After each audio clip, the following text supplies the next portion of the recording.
Hello, I am Jessica Webb. I am an implementation coordinator with the Knowledge Hub at the Center for Research and Education on Violence Against Women and Children at Western University.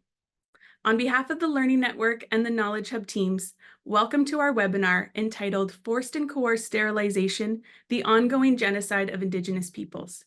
In this session, speakers will discuss the historical and ongoing practice of coerced sterilization against Indigenous people in Canada.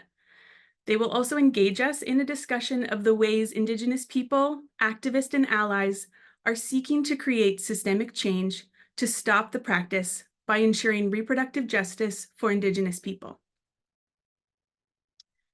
We acknowledge that Western University is located on the traditional lands of the Anishinaabe, the Haudenosaunee, the Lenape-Wak, and the Attawandaron peoples, on lands connected with London Township and Sombra treaties of 1796, and the Dish with One Spoon Covenant Wampum. With this, we respect the long-standing relationships that Indigenous nations have to this land, as they are the original caretakers. We acknowledge the historical and ongoing injustices that First Nations, Métis, and Inuit people endure in Canada. We accept responsibility as a public institution to contribute towards revealing and correcting miseducation, as well as renewing respectful relationships with Indigenous communities through our teaching, research, and community service. Further, we also recognize that many Black people were violently displaced to Canada through settler colonialism and slavery. We will continue to work collaboratively with communities to challenge colonialism, anti-Black racism, and further forms of oppression that remain pervasive in Canada and that result in disproportionate impacts of gender-based violence on these communities. The Learning Network and Knowledge Hub are dedicated to providing learning opportunities that are safe, respectful, and inclusive for everyone. There is no place in the webinars for harassment or intimidation based on race, faith, religion, ethnicity, language, gender identity, sexual orientation, disability, age, appearance, or other group status. Please refer to the webinar safety guidelines via the link in the chat. These guidelines apply to organizers, guest speakers, and participants involved in our webinar series and any communication pertaining to these events. We are so honored today to be joined by Morningstar Mercredi, Nathalie Pambroum, and Karen Stote. Morningstar Mercredi is an accomplished author, poet, artist, researcher, social activist, producer, actress, and filmmaker with a background in multimedia communications. Her 40 years of activism and activation work are expansive, and a short introduction like this could only begin to touch on the breadth of her work and its far-reaching impact. In addition to publishing several articles, she is the author of 4 books: the first edition of Sacred Bundles Unborn, the second edition of Sacred Bundles Unborn, which is newly released, Morningstar, A Warrior Spirit, and Fort Chippewa Homecoming. Today, she is a vocal advocate for the criminalization of the coerced and forced sterilization of First Nations, Inuit, and Métis people in Canada. Her activism as a storyteller is grounded in her awareness of roles and responsibilities, which she embraces with the utmost respect for her grandchildren and community. Nathalie Pambroum is a proud member of the Métis Nation. Nathalie is a founding member, former co-chair, and staff member of the National Council of Indigenous Midwives. They played a key role in building partnerships between the Canadian Association of Midwives and the National Council of Indigenous Midwives, focusing on self-determination, reciprocity, and humility. As the first Indigenous president of the Canadian Association of Midwives, Nathalie integrated Indigenous governance principles and prioritized a national strategy for equitable access, trauma-informed care, and anti-racist approaches in Canadian midwifery. A midwife for 20 years, Nathalie primarily practiced in Winnipeg on Treaty 1 territory, working with urban Indigenous teens and newcomers to Canada. In fall 2022, their family relocated to Victoria, British Columbia, and following the guidance of Coast Salish families, Natalie now works with another Red River Métis midwife at the Foundry Victoria Youth Clinic, the Victoria Native Friendship Centre, and Songhees Wellness Centre. Dr. Karen Stout has Irish, Scottish, and English roots. Karen is an assistant professor in the Women and Gender Studies at Wilfrid Laurier University, where she teaches on Indigenous settler history, feminism, and the politics of decolonization and issues of reproductive and environmental justice. Her research focuses on the coerced sterilization of Indigenous women in Canada.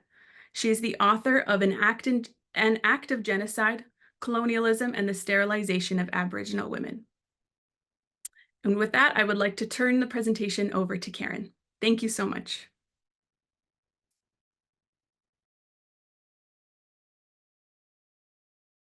Thank you for the introduction, and thanks for having me. It's a pleasure for me to be here with my two colleagues. And when I was preparing for this panel, I asked Morningstar what I should talk about, and she told me to say whatever I think needs to be said from my perspective. And so that's what I'm going to offer you today over the course of about 20 minutes or so. I'll talk briefly about what we know about the extent that Indigenous people have been sterilized here in Canada based on existing research, and I'll ground those sterilizations in a broader context to help us understand some of the root causes of that violence. And I'll end by offering some thoughts on the systemic change needed to stop the practice. So the coerced sterilization of Indigenous people is a practice that goes back nearly 100 years now. There was eugenic sterilization legislation in Alberta from 1928 to 1972, which saw about 2,800 people sterilized. Overall, Indigenous people were about 3% of the population, but they were about 6 to 8% of those sterilized under that legislation. In the last few years, they were over 25% of those sterilized.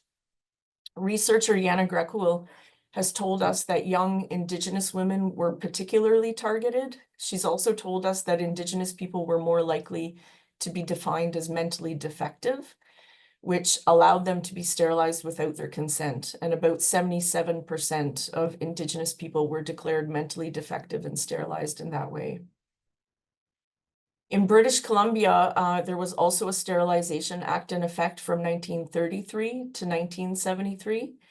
Evidence in a civil case in the early 2000s tells us that at least some of the 200 or so known people who were sterilized under that legislation were Indigenous.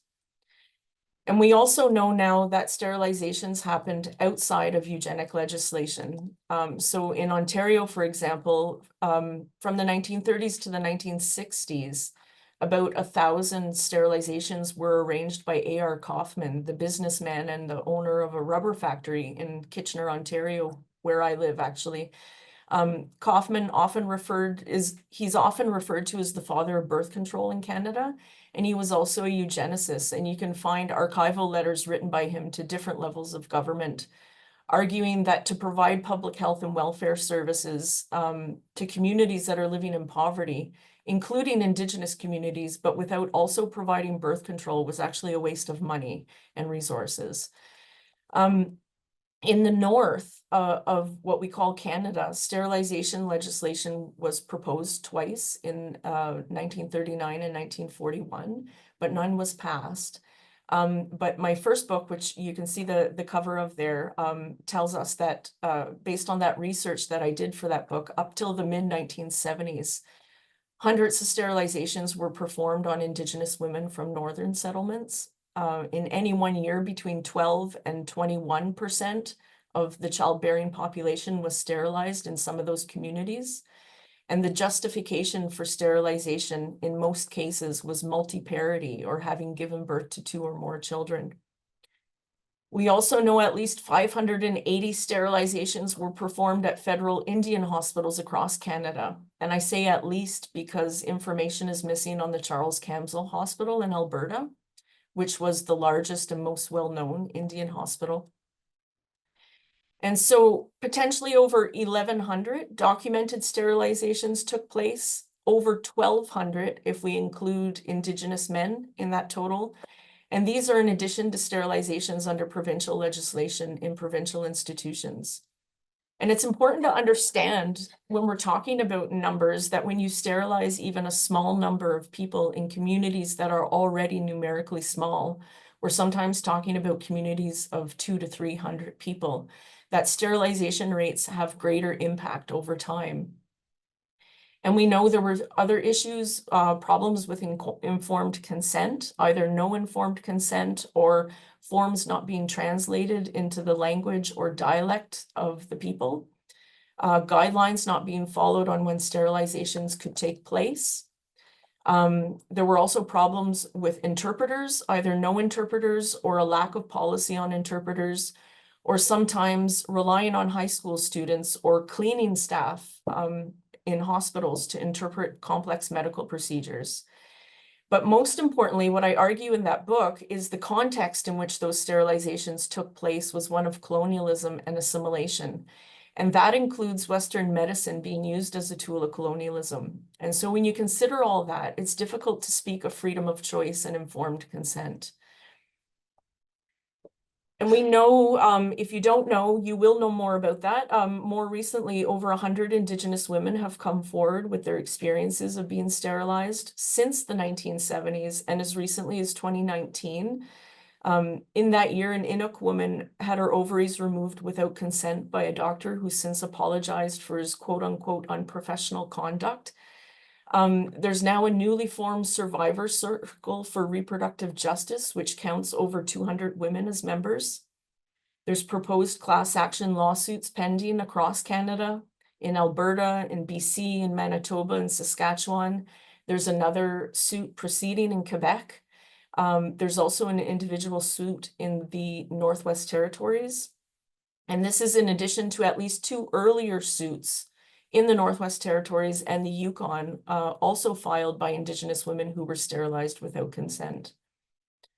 Thanks to now Senator Yvonne Boyer and Judith Bartlett, who conducted an external review in 2017, and they documented the experiences of 7 women who were sterilized without full and informed consent since the 2000s within the Saskatoon Health Region.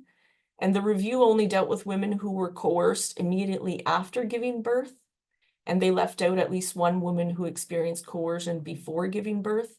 But their review confirmed Indigenous women experience systemic racism in healthcare. And it gives a very useful picture of how the systems of health and welfare working together resulted in coercion for Indigenous women. More recently, in 2022, researchers Susie Bazil and Patricia Bouchard released a report after speaking with 35 women who experienced coerced sterilization, but also forced abortions and other forms of obstetrical violence, with some experiencing all of the above in Quebec hospitals. And we also need to remember Joyce Echaquan, who died in 2020 in a Quebec hospital after she live streamed footage of healthcare staff hurling racist remarks at her. And it's since come out that she was also previously sterilized. In 2022, Holly McKenzie and her colleagues also documented the experiences of women from Winnipeg, Regina, and Saskatoon, women who spoke of coercion across multiple contexts, including community-based organizations, group homes, foster homes, and healthcare. And women described being subject to racism, pressure to submit to sterilization, abortion, or IUDs. And some being prescribed Depo-Provera without all the information they needed to make informed decisions. And in some cases, women didn't fully recognize that what they experienced was coercion until many years later. And my second book, which will hopefully be coming out in next fall with Fernwood Publishing, it looked at sterilization trends in Saskatchewan since the 1970s. And data from the Ministry of Health gives us the number of sterilizations performed on registered Indians. And the term registered Indians, I know, is a dehumanizing term, and it's one that's been imposed on Indigenous people to bureaucratically define them out of existence. And it's also one that leaves out non-status and Métis people. But based on that data, we know that between 1970 and 2018, so nearly over a 50-year period, over 10,000 registered Indian sterilizations took place in the province. And it also tells us registered Indians began to be disproportionately sterilized in 1978. That overrepresentation of registered Indian sterilizations, it almost doubled by 1986, when registered Indians were 5.9% of the population, but they were over 10% of those sterilized. And that overrepresentation was at its highest in 2001, when registered Indians were about 10% of the population, but 19.6% of those sterilized, or they were 1.8 times more likely to be sterilized than other residents, nearly twice as likely, with the highest proportion of those sterilizations taking place on women in northern health regions. We also know registered Indian women were more likely to have abortions. In the early 1970s, about 3% of provincial abortions were performed on registered Indians, but in 2018, they accounted for over 25% in the province. And it's extremely important to say that Indigenous women are as capable as anyone of making use of Western reproductive options. But more than numbers, my work spends a lot of time putting those numbers in a broader context. And it shows that changes to the Criminal Code of Canada in 1969, which decriminalized birth control and made sterilizations more accessible, and also allowed for the open promotion of family planning across Canada. All this was directly connected to changes taking place around the world at the time, in the United States, but also in other countries where corporate interests were exploiting lands and resources and peoples for profit. And these changes had a population control element. The expansion of family planning was considered by some as a cost-effective way of reducing government budgets by reducing the birth rate. And in Saskatchewan, as Indigenous people faced poverty and displacement from their lands, and more were relying on provincial services. My review of family planning policy over 30 years in Saskatchewan, beginning in 1970, shows how the systems of health and welfare regularly spoke of young Indigenous women as being at risk, and they approached Indigenous reproduction as something needing to be curbed. And each helped reinforce the coercive reproductive context for Indigenous women. So beyond it being a human or reproductive rights violation, which it is, the coerced sterilization of Indigenous women also serves a broader function. It allows government to avoid doing what's necessary to address public health problems in Indigenous communities, problems that are caused by ongoing colonial policies. And the scholar Alison Bashford made an interesting point in her study of population control activities globally, which includes family planning policies. And she says that by the mid-20th century, population controllers knew that implementing public health measures might contribute to population growth. And for some, this confirmed the need for death control, quote unquote, as they called it, or increasing public health measures to reduce disease and death. That needed to be coupled with birth control. But for other people, another form of birth control was useful, the active withdrawal or withholding of public health interventions to allow for quote unquote natural death control among populations with higher birth rates who were also living in poverty. Though I'll add, by the 1970s, the Indigenous birth rate in Canada had already taken a nosedive, with Indigenous peoples having on average only one more child than the Canadian average. But if we consider the failure of governments to intervene in public health issues in Indigenous communities, which contribute to higher death rates, including higher infant mortality rates, this can be considered a form of population control too, and that's part of the point that Alison Bashford is making. So the idea becomes one of reducing the number of Indigenous people instead of doing what needs to be done to improve the conditions into which children are born and to make sure that they can live long and happy lives. So the coerced sterilization of Indigenous women also serves another purpose. It undermines Indigenous people and the ability to pass on culture, and it's connected to so many other policies and practices that continue to affect Indigenous women and children in specific ways. But it also undermines Indigenous connections to the land by reducing the number of people who have continuing connections to those lands, literally by reducing the number of Indigenous people. And that's important to understand when the Canadian political economy, when corporations and even settlers more generally continue to depend on those lands for profit. So I'm asking you to think about how the coerced sterilization of Indigenous women and the failure of government to effectively intervene in public health issues in Indigenous communities, how they may be two sides of the same coin, whether it's intended or not. Both allow the continued expropriation of Indigenous lands, and both continue to contribute to an ongoing genocide against Indigenous people. So there's a lot that needs to be done to stop the practice of coerced sterilization, some of which my fellow panelists will speak to once I'm done talking, and I will stop talking shortly.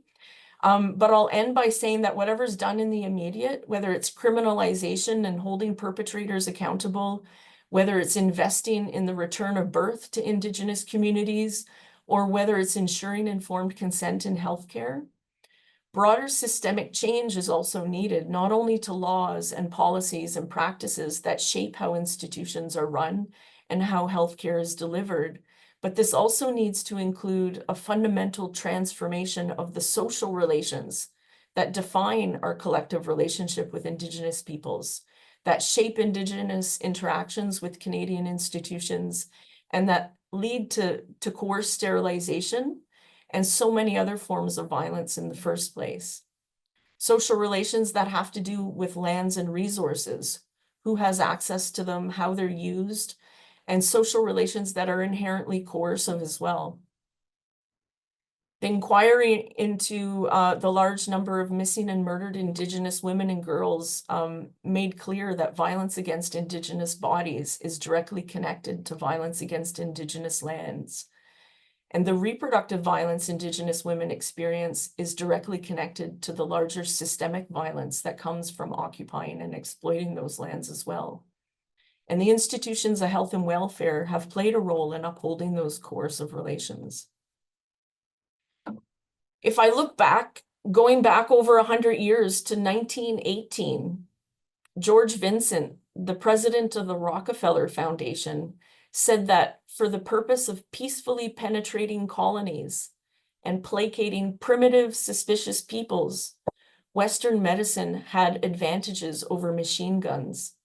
And he said this in 1918, the year before the Rockefeller Foundation started investing in public health expansion in Canada, which also positioned medical doctors as authorities in public health activities.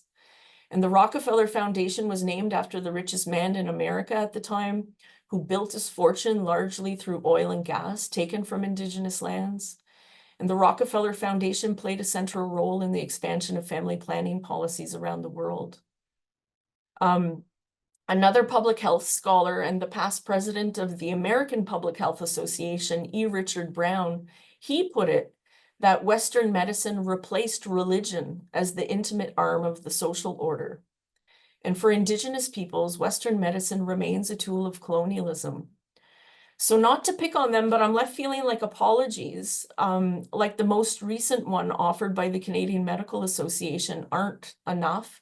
The CMA was founded in 1867, the year Canada became Canada, and it was a central actor in the expansion of public health in Canada, in trying to ensure increased cooperation between many of those who would eventually become involved in the coerced sterilization of Indigenous women. I think the CMA, but also government and other health and welfare entities, need to give up control.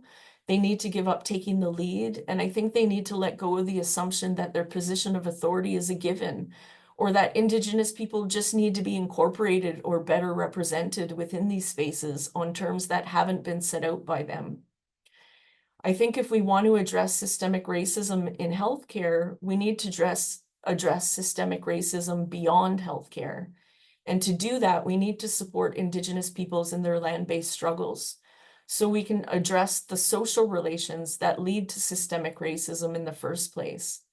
Relations of colonialism. Systemic racism against Indigenous peoples arises out of colonialism. The doctor who sterilized an Inuk woman without consent in 2019, he was found in violation of the Canadian Medical Association's Code of Ethics and Professionalism. He was suspended for 5 months. He paid $20,000 and he was ordered to take an ethics course, but he still practices in another province. This isn't enough, I don't think. Even if he was criminally responsible, this still isn't enough.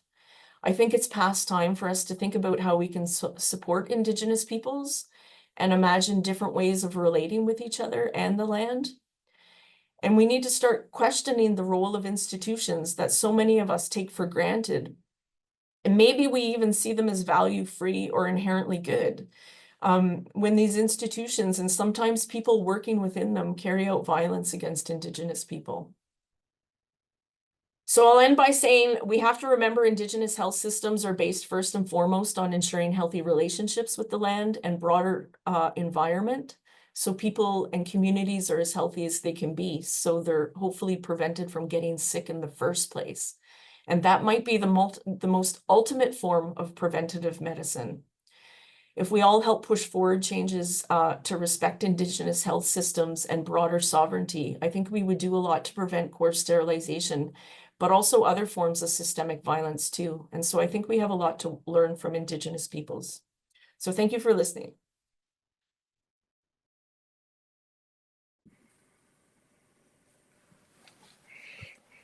Thanks, Karen. Merci for sharing your important historical and current day context for understanding forced and coerced sterilization of Indigenous bodies.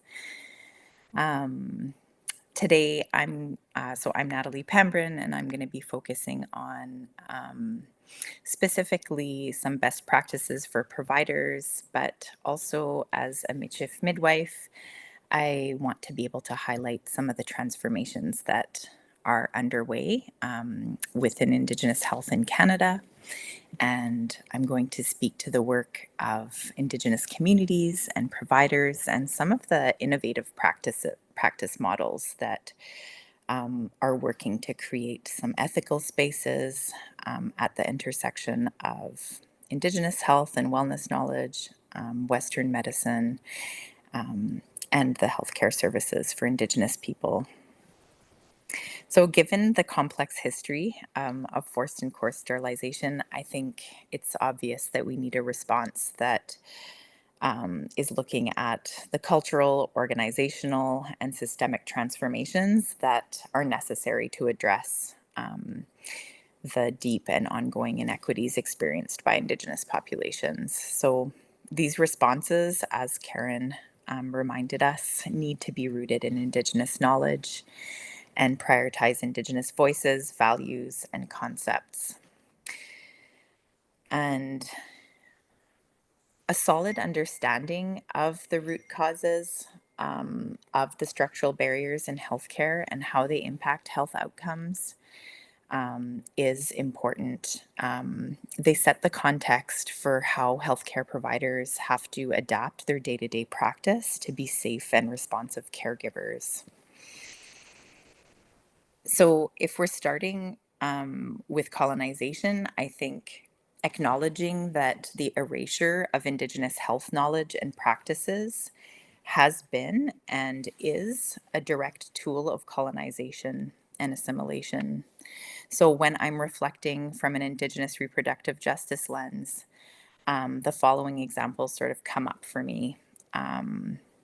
Like how Indigenous midwifery was outlawed and continues to be suppressed, how we have undermined and suppressed medicine people's roles and knowledge and use of traditional plant medicines, and the outlawing of traditional ceremonies and rites of passage that we know contain frameworks for relational knowledge and practice in the well-being for Indigenous communities.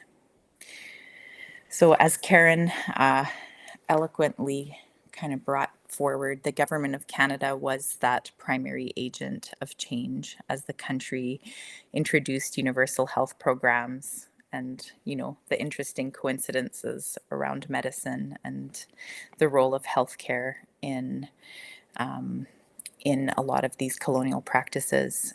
Unfortunately, it did leave a lot of rural and remote areas chronically mismanaged, underfunded, um, designed and implemented without the consultation of Indigenous people, and has left a lot of people with very little access to healthcare and healthcare providers.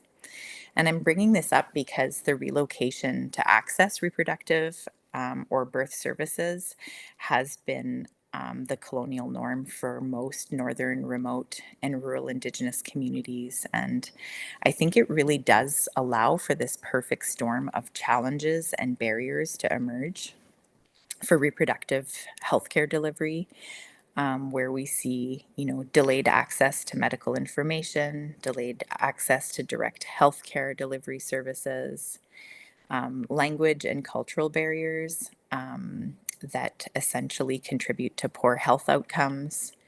And then there's just like the logistical barriers, such as like, the length of time that it takes to travel, the personal costs that aren't covered, the time away from work and family, the ability to have or not have a support person join you, or needing to coordinate like things in your absence, like around your family and childcare, are all like barriers to accessing um, medical care. Not to mention the fact that, there's often no relationship between care providers and patients, often no continuity of care. And I think finally, like one of the pieces as well is that healthcare navigation between institutions. So, whether it's the referral center, which can be like a hospital, maybe the community based resources that exist in that referral community, but then also what services actually exist within the community. And those gaps of knowledge are present for people receiving care, but also the larger healthcare team. And these cause really dangerous gaps in healthcare delivery and follow up.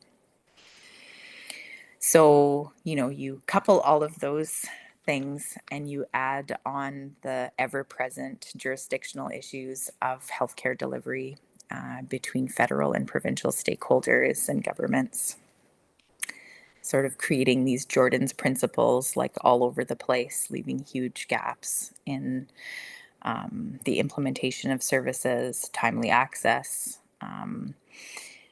are just like some of those structural barriers that we often see.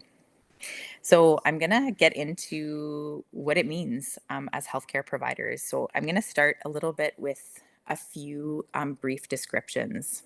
So, what is sterilization? Right? It's the mechanical interruption or removal of part of uterine tubes or vas deferens. The goal is to prevent the sperm from fertilizing the egg. And forced and coerced sterilization refers to the provision of permanent contraception without true informed consent. So, as we heard from Karen, in Canada, this topic is relevant, particularly because of our eugenics history and the present day, like racialized, ongoing racism that folks are experiencing.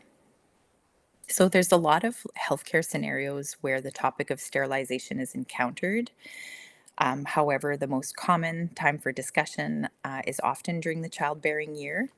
And so, ideally, these conversations are had prenatally over time, where you can have discussion, you have time for contemplation, you have time to address questions and concerns in a way that aren't rushed. However, these discussions are still taking place during labor. Discussions at the time of labor are hugely problematic. So, we'll commonly see discussions about tubal ligation during active labor or prior to going into an unplanned C section. I don't know if I need to remind the folks on the call, but the physiologic stress, the influence of pain, fatigue, medications, the imbalance of power dynamics really do compromise free, prior, and informed consent.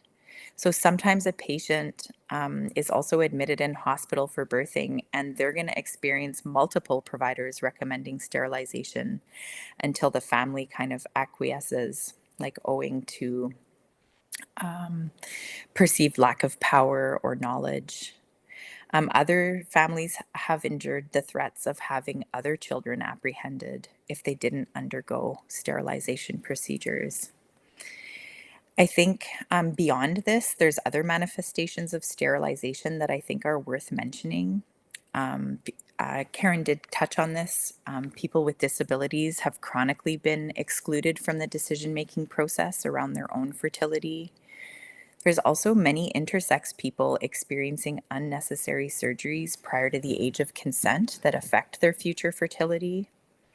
And then there's gynecological surgeries for like non-contraception reasons, where decisions are made during the procedure depending on the findings, where the patient was maybe unclear about the indication for the surgery, was uninformed about the available options or the possible outcomes, and then informed post-operatively that like a salpinectomy or a hysterectomy was medically indicated, but never discussed or agreed upon prior to the procedure.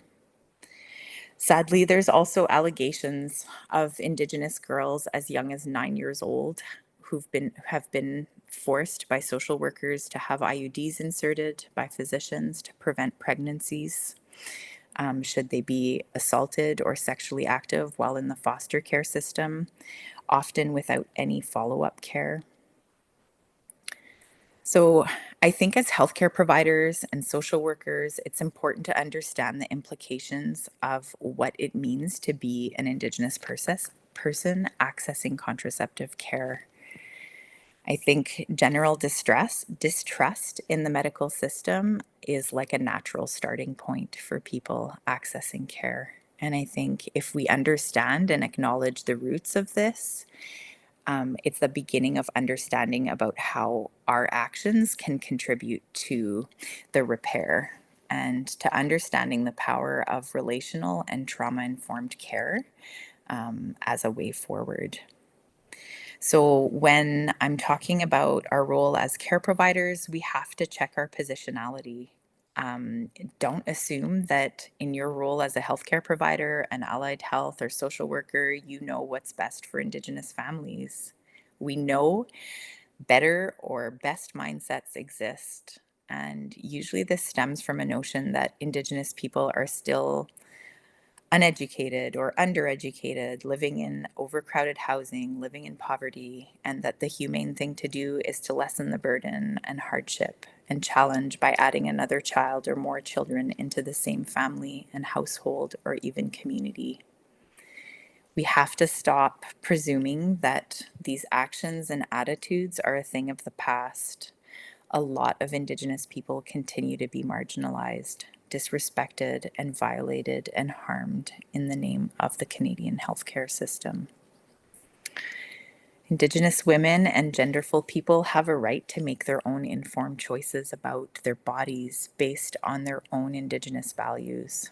So Indigenous people often don't know their rights within the healthcare system. They don't have a trusting relationship. And truthfully, the only way to change this racism is to build relationships of respect rooted in the following tenets. So patient choice. When it comes to birth control, it's the patient's choice and their choice alone, which method of birth control they want or whether they want to use birth control at all. I think where replacement decision making is being done, it's unethical with regards to the respect to methods of birth control. When we are thinking about language of choice, when we are asking someone what is their preferred language, this is a basic issue of accessibility, safety, quality, and equality of service. So yes, we need more interpreters. Support people. Medical appointments can be more comfortable for folks if they have the option of a support person or a knowledge keeper or a family member involved in the conversation. It can help to understand the questions or take notes about the information that's being shared, or to continue the conversation afterwards so that they can arrive at a clear decision. So, timing of the conversation, we did already overview that just before, during, or after giving birth is not the time for the conversation. It's medically negligent and it's unethical. And I think it's important to remember that a patient can withdraw their consent at any time. And in speaking of that, I think we have to consider the individual patient communication needs. So if you're initiating a conversation about contraception, like take a moment to check in, ask how the person is feeling about having the conversation right now. Are they feeling stressed about that? Would they rather talk about it at another time? I think like how we deliver accessible informed choice, consent, and refusal, it has to be patient centered. So it might mean waiting to have the conversation till a support person is present. It might mean providing written or oral patient education at all health literacy levels to help with decision making and to respect UNDRIP's free, prior, and informed consent. Documentation, we all love this as healthcare professionals. If a pregnant person tells you they don't want sterilization, document it clearly on the prenatal record. Similarly, when sterilization is discussed, desired, and consented to, this should also be documented on the prenatal record and not be withheld based on race, age, parity, or social circumstances. If you work in a shared care team, ensure your documentation and your processes are clear between practitioners to ensure seamless care. We've seen it happen where, a provider has taken the time to have these great discussions, and then it's their colleague who's on that day, and they're all of a sudden not comfortable following through with their care providers team's informed choice discussion and are withholding services. So we need to do better. This is a coordination of care issue. I think we need to be trauma aware. So, being informed, coming to sessions like these allows you to sort of understand the history and the current day, like eugenics agenda, and the contemporary reproductive care landscape, and allows you to learn about how you can have these conversations in a way that can be responsive to folks who are maybe having trauma triggers, like if because they've either personally or have a family history of forced sterilization. So this like ongoing education, it's a necessary action. We need it for the public, we need it for the healthcare providers, we need it at the undergraduate level, postgraduate, and continuing education level. And the education needs to be decolonized. It needs to be informed by Indigenous survivors and looking at community strategies.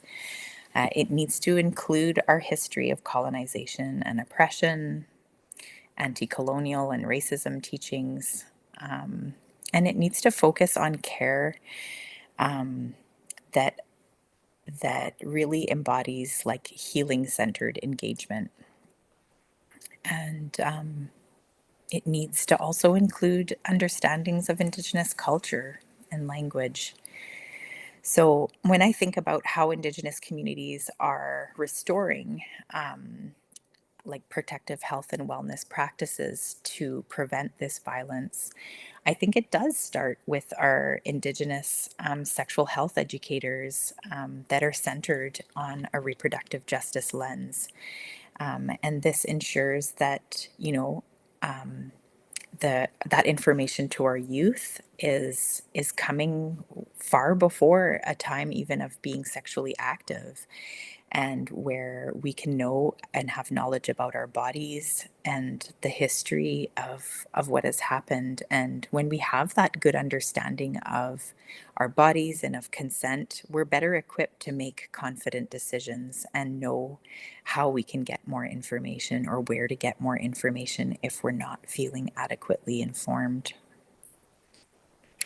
Um, we know that we need more Indigenous people working in the healthcare system who can, create the necessary change to the way health delivery is happening, that can deliver care in the language, who understand the implications of what it means to be from a particular community and the barriers and the gaps in services and how to navigate those to provide excellent health care. I think that as Indigenous healthcare providers and allied workers, a big part of what we're doing is ensuring a resurgence of, pregnancy, birth, and parenting knowledge that includes land-based teachings, that includes dietary practices that promote health and food security, that increases access to plant medicines and ensure the enabling environment for those relational practices within the community, right? That really promote that interconnection, that trust, that responsibility and accountability. We see a lot of innovative practice models happening with hospitalist midwife roles within institutions where they're doing a lot of knowledge translation for Indigenous patients. We're seeing a lot of rematriation of birth and health systems within communities and nations taking over and transforming child protection and weaving in those family supports. So in closing, I just really want to thank Morningstar for inviting me to come and speak today. And I know Morningstar is going to really speak to the bill S250, which is proposing changes to the criminal code so that Indigenous women and gender diverse people can safely access healthcare. So I think that, colonial problems require colonial solutions, and obviously the responsibility shouldn't be left on Indigenous life givers to know their rights or advocate for themselves alone when seeking healthcare. But I think as an Indigenous midwife whose model of care is based on self-determination and informed choice, we know that changes to the criminal code aren't enough. We Indigenous led practitioners, policies, and tools that prevent forced and coerced sterilization from ever happening. And this is long-term work. And this is work where allies need to recognize the leadership of Indigenous peoples within these systems. And I just want to end on lifting up and honoring the voices of those who've been courageous enough to come forward and who have kind of shown a light on this dark chapter of our shared history. And that I hope that you come away with a few more tools in your tool belt to be able to ensure the dignity, the respect, the autonomy in all aspects of healthcare, which include the right to choose whether or not to have children. And with that, I will pass it over to Morningstar.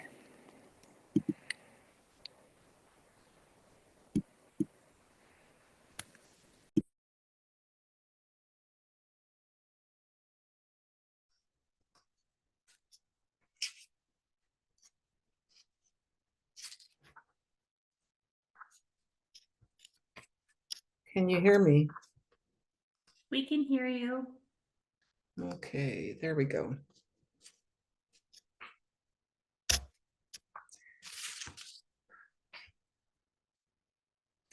I just want to say that I'm very honored today to be sharing this space with Dr. Karen Stout and Nat Pembroom. Tu peux le français? Je sais pas. So I'm very limited in my French.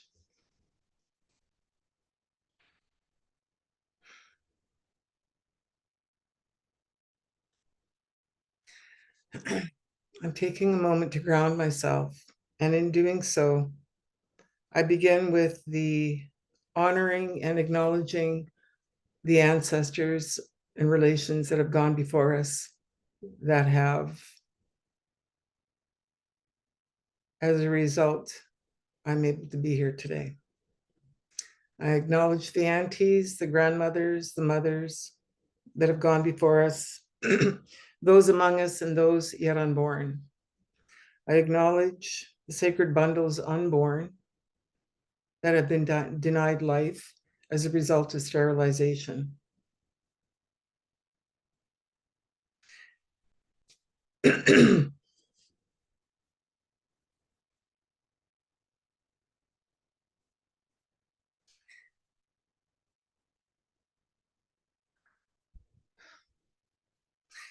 When Karen referenced the Charles Camsell Indian Hospital, it always pierces my heart. It touches my spirit because my late Granny Annie,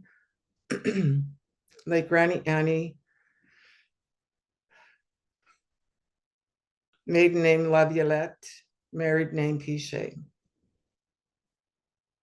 Her husband, my late grandfather, Jonas Pichet, they shared 15 children. Of their 15 children, only 4 survived the Charles Camsell Indian Hospital. Of the 4 that survived, my late mom, Rita, and my late aunt, Celine, were able to conceive and have children. Conveniently, on part of Charles Camsell Indian Hospital, and as is the case as well with sanatoriums and residential schools, documentation has been destroyed. So medical records that could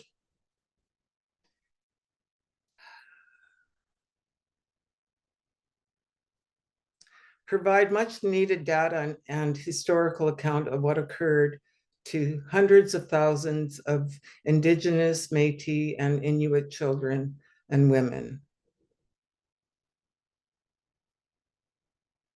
I also need to start by saying that if by chance anybody who is watching this is triggered, I would like to encourage you to have someone who can be there with you afterward to debrief and to be there in a supportive capacity.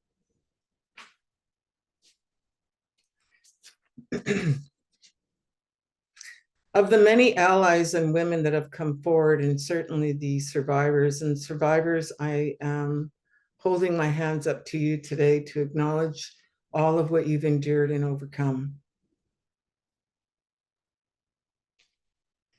I need to acknowledge and want to acknowledge the honor I feel and have, and the reverence I hold towards and for all of the survivors, and certainly for Senator Yvonne Boyer for introducing Bill S-250. I also want to acknowledge and hold my hands up to and honor Attorney Alyssa Lombard, whom with Senator Boyer have proactively facilitated processes that hopefully will enable Bill S-250 to be passed. Bill S-250, which was introduced by Senator Boyer, has passed the Senate and is now in the House. There's a link being provided here to Yvonne Boyer's YouTube. And for those of you who may be interested in more information on Bill S-250, I would encourage you to look up the link that's being provided to you. I also want to acknowledge Andrea Carmen. Andrea is the executive director of the International Indian Treaty Council in the Southern Hemisphere known as the United States, in the southern mid-hemisphere of Turtle Island. Andrea Carmen in the 1970s, excuse me, spoke to the sterilizations of Indigenous women in the United States. I hold my hands up and I honor all of the voices of all of the women, all of the aunties, all of the grandmothers, and certainly my Granny Annie, whose life's passage and her ferocity of spirit has permitted me to be here today, because she passed that on to my late mom, Rita, who in turn passed it on to me. And I, in turn, have never been one to step away from the opportunity to act in a manner that is empowering. And for myself as an author and a storyteller and a poet, my acts of sovereignty have resulted in the publications of various articles and books and poetry, and I'm a spoken word poet, etc. The book in the second edition of Sacred Bundles Unborn, as you can see the cover here, Emma, Voyager of my community. I'm of the Treaty 8 territory. I'm the Wolf Clan of Kaitel Dene Slune, otherwise known as Athabasca Chipewyan First Nation in Fort Chipewyan, Alberta. So she's an up and coming graphic artist, and she is the person that created the cover of the book. As with all of the work that I've done and continue to do, I begin with the laying down and putting down of tobacco. I always ask for guidance. And I don't move forward without that, because I need to be able to continue to come from and convey from my spirit and my heart. That for me has been the most effective method and manner in which I've been able to convey in what I feel is an appropriate and respectful manner to honor those that have gone before us, those among us, and those yet unborn. When I speak to Sacred Bundles Unborn, the title itself was reverently brought forth in those moments of meditation and prayer, if you will, and seeking the guidance of the ancestors and the grandfathers and the grandmothers and the goddess divine herself. Sacred Bundles Unborn, the title of the first and second edition, obviously speaks to the hundreds of thousands of generations that were not, that were denied life as a result of sterilization. I think about myself and know that I wanted more children. I knew that I wanted at least 5, and I come from a family of 7 women. Well, my late mom had 8. Her firstborn was my late brother, who passed on shortly after he was born. And then she went on to have 7 women, girls. I mean, I think about my sisters and myself, and I think about the link and the fire that we carry from our mom. And it makes me smile, because my mom was a very feisty woman, thankfully, because she had a lot to endure and overcome.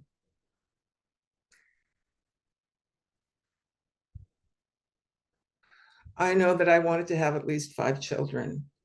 I was blessed with a very healthy pregnancy of my son when I was 16.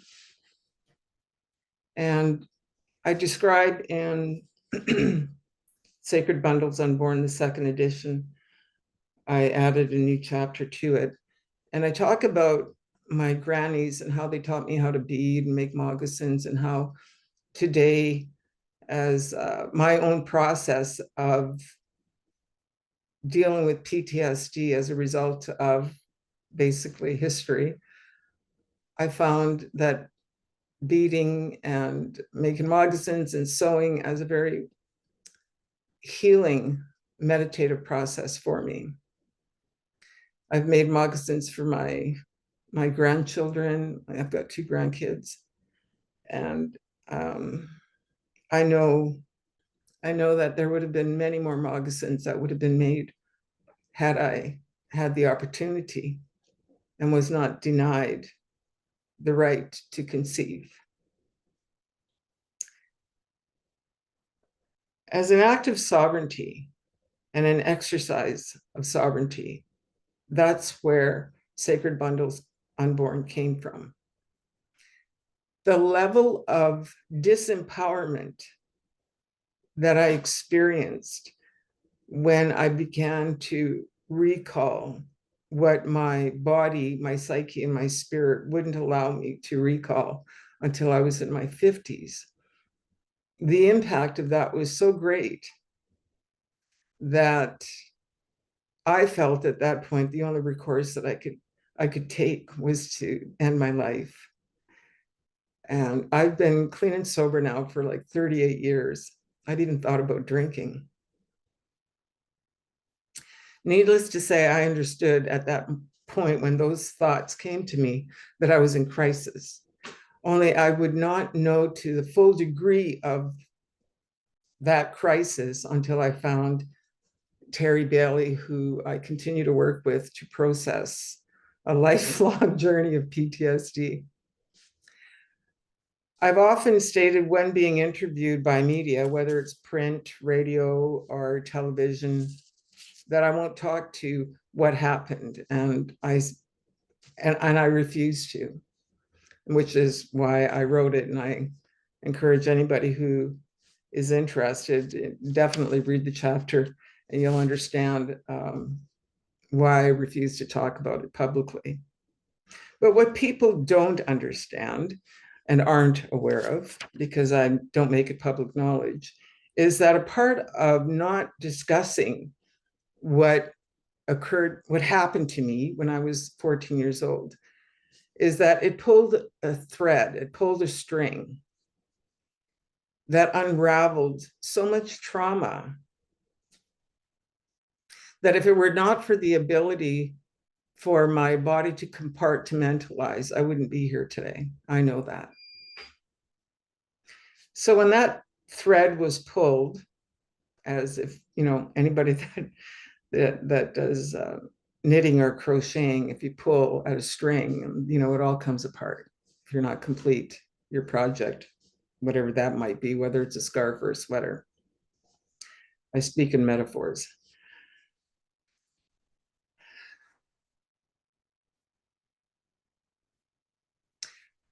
So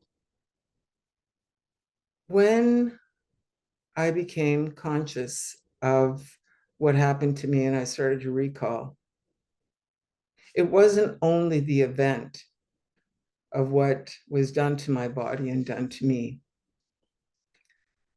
There's no other way to describe it other than I was butchered.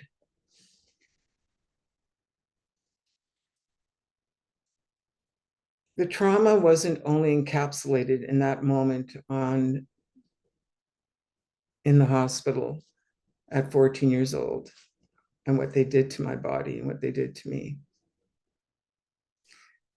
The thread pulled layers. And a part of those layers, and there were many, is why I didn't understand to the degree of the PTSD until recently. I just turned 61, so it's taken the better part of 50 years for me to come to terms with my PTSD. I want to talk very briefly about what happened to me after I was discharged from the hospital. I believe that I was meant to bleed out. I wasn't meant to survive the butchering or the abduction of my baby via C-section. My baby that was taken from my womb, that till today, I do not know what happened to him or her. So I left the hospital once I was released. I was heavily medicated because, again, I don't believe that I was supposed to survive what happened to me. And when I was released or discharged or left the hospital, 3 months later was the first time that I attempted to take my life. And in that process, when it comes to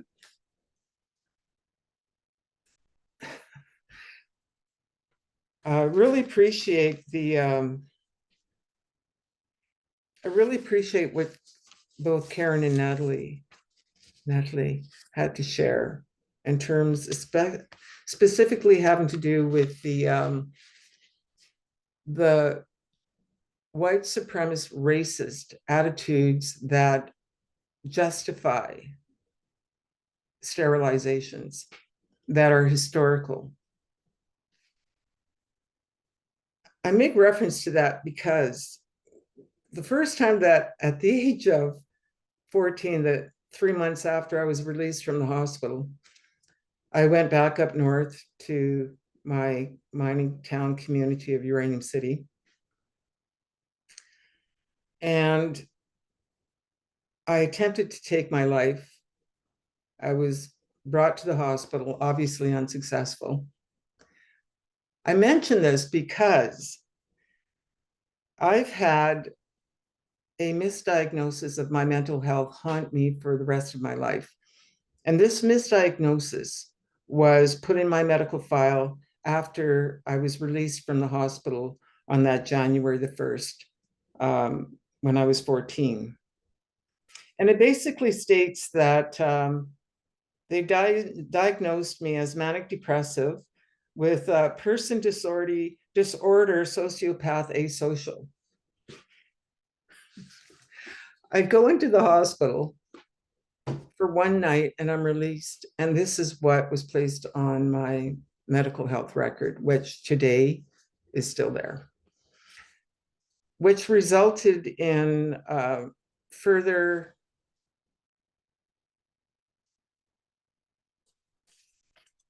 let's just say attitudes that I never really understood when any doctor, for any reason, that I'd have to end up in a hospital or go to the hospital or seek medical care. And anybody was able to access my medical records and they came upon this. I then was definitely treated differently. So the whole point of that little anecdote or story or my experience is just to state that mental health misdiagnosis is rampant and it's ongoing. Dr. Ewan Affleck brilliantly produced the film or documentary, The Unforgotten. I was able to do the voiceover, and I was honored to do the voiceover for the birth segment of it. And in the birth segment, if you want to, I think they have the link for that, where I'm speaking in the voices of the founders, if you will, or the persons of the old guard in Canada and their attitudes. Those attitudes that are systemic to date and in place, those attitudes historically that have justified the ongoing genocide medically. And it's not just sterilizations. It's the misdiagnosis of myself individually, as I've put in the book and as I've shared with you here. I'm just one person. I am acutely aware, though, that there are other people in my communities, in my community and other communities, where practitioners are going into the communities and there are ongoing mental health misdiagnoses that lead to justification of medical malpractice, certainly sterilization being one of them.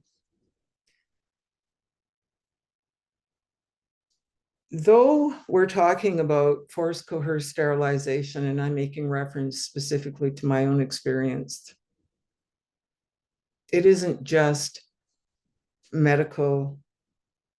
physical medical malpractice. It's so much broader than that.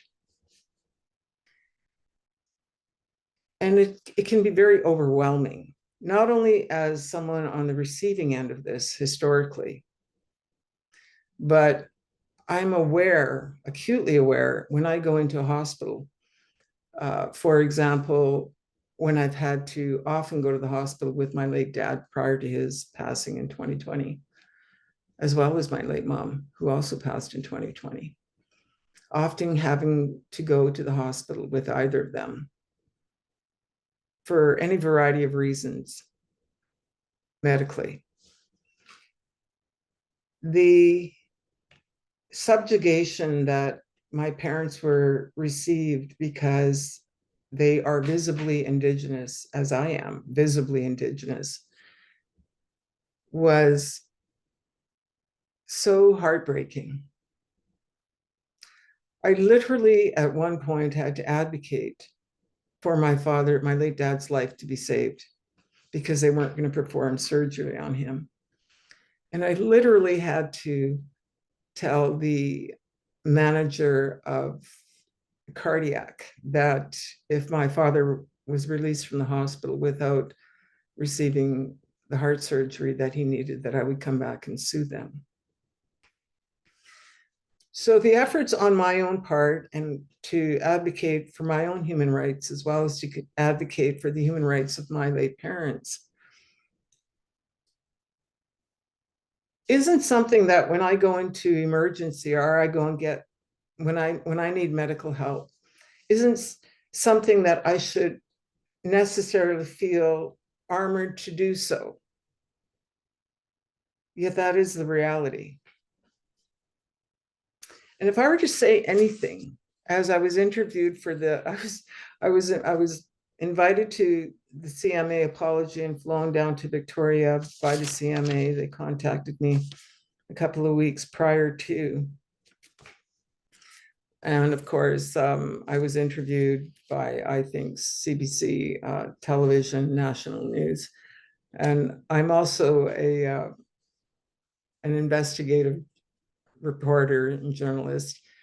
So I understand the whole process of editing down the clips when you're being interviewed. And I let the person know that was interviewing me that I understood that. Please, if you're going to put anything out there, let it be that I'm articulate, at least in the perspective of what I want to convey. And of course, that didn't happen. Nonetheless,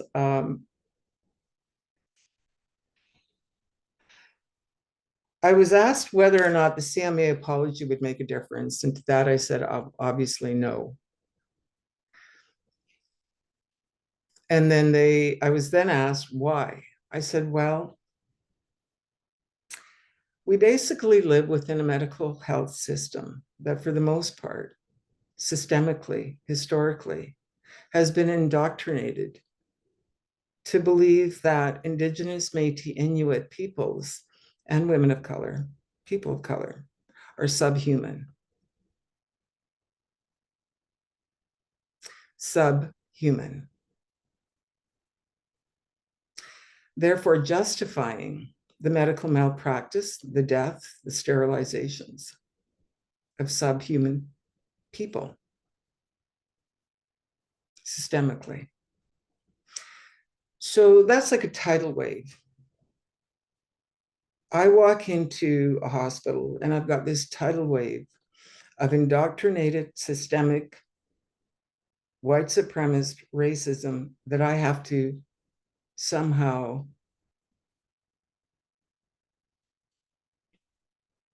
come out of, even though I'm there for help. I'm not saying that this is necessarily always the case, but when they asked me, Why is it do I feel that things won't change?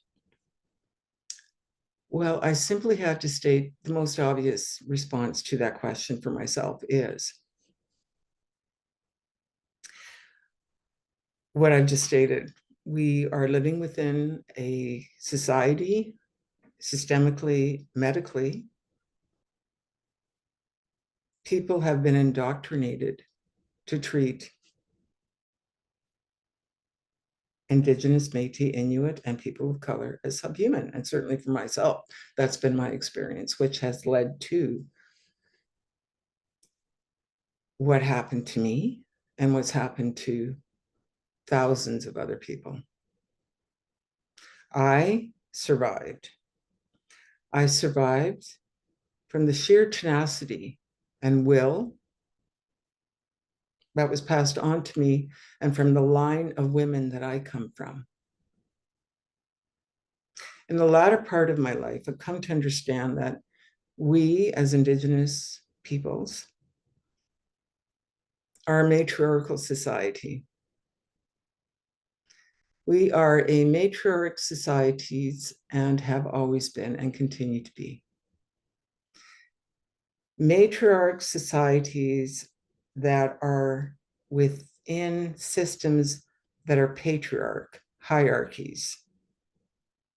You really need to listen to the birth segment of the documentary, The Unforgotten, which also speaks to Charles Camsell Indian Hospital, to get the gist of what I'm saying. So I was saying to this reporter that interviewed me, how then does one respond to this tidal wave? How does a person respond to, for example, I have an elder friend here that, again, went to see a doctor because he wasn't well.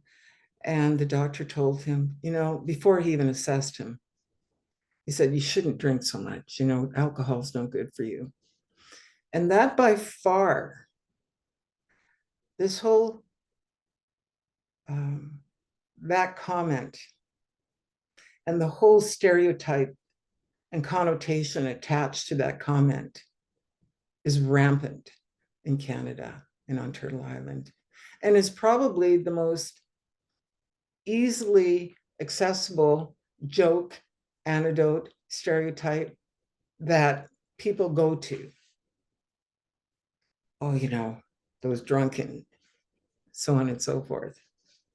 So my friend, who was an elder and a very well respected and esteemed elder in our community, was told not to drink alcohol. And fortunately, he was able to find some other persons to advocate on his behalf. And the result was he was diagnosed eventually, and he was able to get the proper medical care that he needed. Suffice to say, he had to jump over quite a few attitudes and biases and stereotypes just to get the medical health care that he needed. So collectively, it's a tidal wave. Individually, I am in no position to say to anyone, oh, please, can you stop being so racist? I would really appreciate it. I can't fault anybody that has been indoctrinated to behave in that manner. I almost have to say it's not your fault, at least not in Canada. But that's an easy way out, because individually, each of us has a voice. And I have chosen to use my voice to speak to one of the most horrific events of my life that took so much from me that it's indescribable. And it's taken a lifetime to overcome it, but I have overcome it to the best of my ability. To say that I got over it, being sterilized, being butchered, never, not in this lifetime. So I also wanted to say very quickly that when I began the process of empowering myself, because that's what it's been all about for me, is empowering myself by recognizing what was mine and what wasn't. Systemically, that's a little bit obvious, right? When a person internalizes this level of trauma, and you put on top of that the generational trauma, hence intergenerational, that's a lot. That's a lot. And I can certainly say that when it comes to my immediate family, and I'll just reference my late mom and my late Granny Annie, that's 3 generations. I will do my utmost in my lifetime, and I have, and I will continue to do so, to do what I can to empower myself, because I am a matriarch. I am responsible for my own process, my own healing, my own recovery, to the best of my ability, of that which was subjected onto me, of that which was taken from me, and that is my ability to give life. That is my responsibility, to carry, to grieve, to live with. The rest of it, medically, systemically, we can only inform. We can write the books, we can have the surveys, we can do the studies, we can do the inquiries. But we all know inquiries and recommendations that are not likely to be followed through on. So it isn't only my individual journey, it's been generational.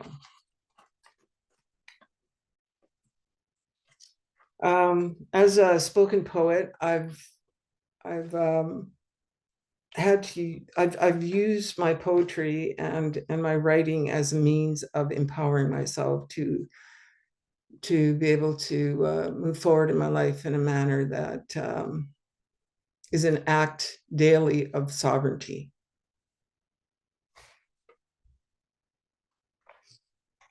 So with that in mind, I'm going to share this with you.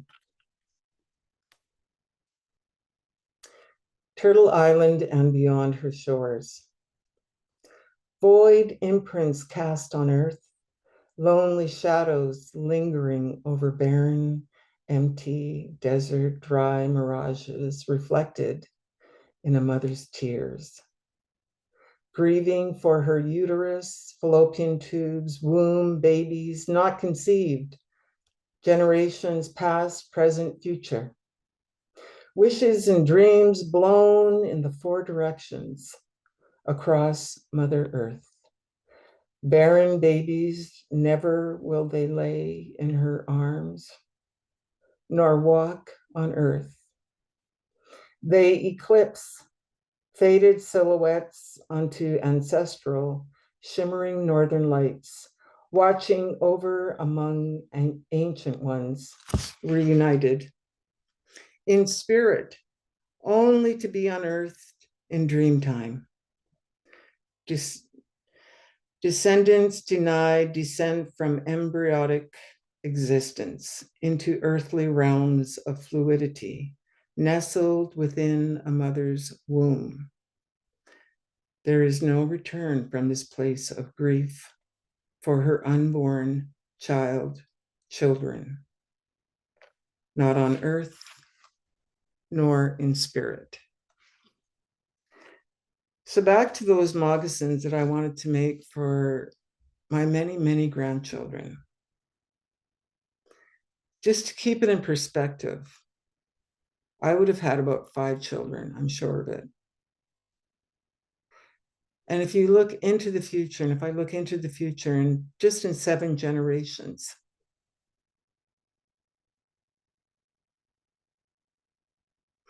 those 7 generations of sacred bundles unborn were denied life in their walk on earth. And wasn't that the point? Isn't that the most effective form of covert genocide possible, as inhumane as it is?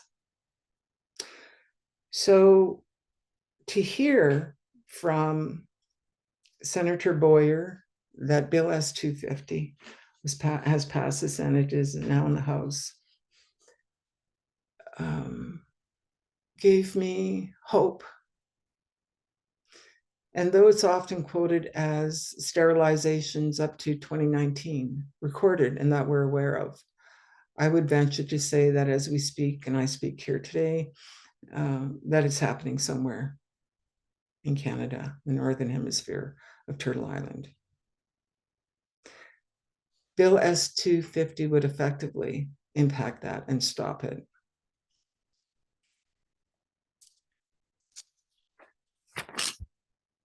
I think that's about it for me for now.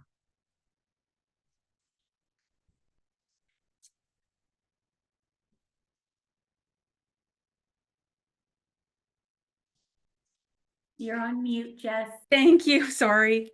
Thank you so much, Morningstar, for being with us today and sharing your wisdom and guidance. We're so grateful. We won't have time for a Q&A today, but we have your questions available, and or we have them noted, and we can talk about having them answered in the future. So thanks again to Karen and Natalie for also dedicating this your time to us and this important work. We're so grateful. We also want to say a big thank you to our interpreters, Christopher and Joanne, as well as our French interpretation services by Carolyn and Sylvie. And then also a big thank you to the rest of the KH team and the Learning Network, Jade, Jasmine, Margarita, Annalie, and Jenna. We wish you a well afternoon. Take good care of yourselves, and we will see you next time. Thank you so much.